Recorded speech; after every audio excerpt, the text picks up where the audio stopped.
Ciao gente, dal Fabio di Scuola di Milanese. Dunque, video dedicato ai nostri bei maner di quella di che è famosa, almeno per me, perché la super spesso. Ma come sempre vi invito a iscrivervi al mio canale YouTube Scuola di Milanese di Fabio Fumagalli.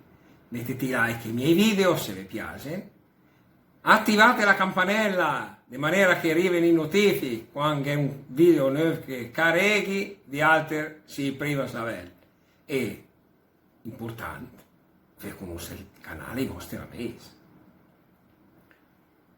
Dunque, maniera di dire, fanò l'andeghe. Dunque, andeghe è il robi vecchio o persona antiquata.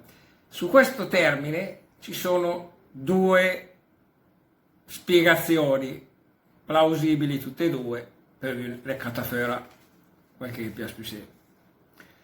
La prima è che deriva da andegar, una voce celtica che significa siepe di biancospino, che in latino è detto andegavium.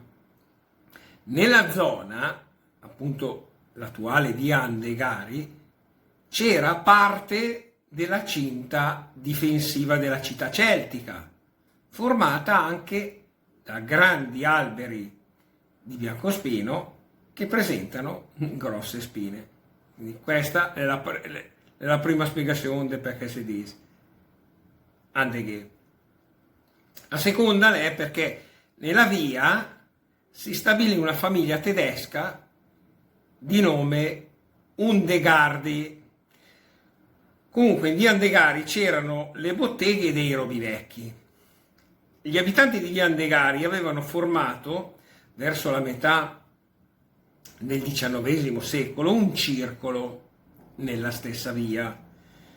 Erano tutti i benestanti e restii alle novità, tant'è che si vestivano ancora come nel Settecento.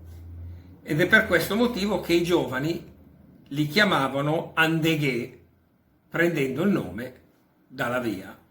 E ti fanno l'Andeghe. Ciao gente, dal Fabio di Scuola di Milanese. Alla prossima con ti alter maner di. Ciao ciao, si sento.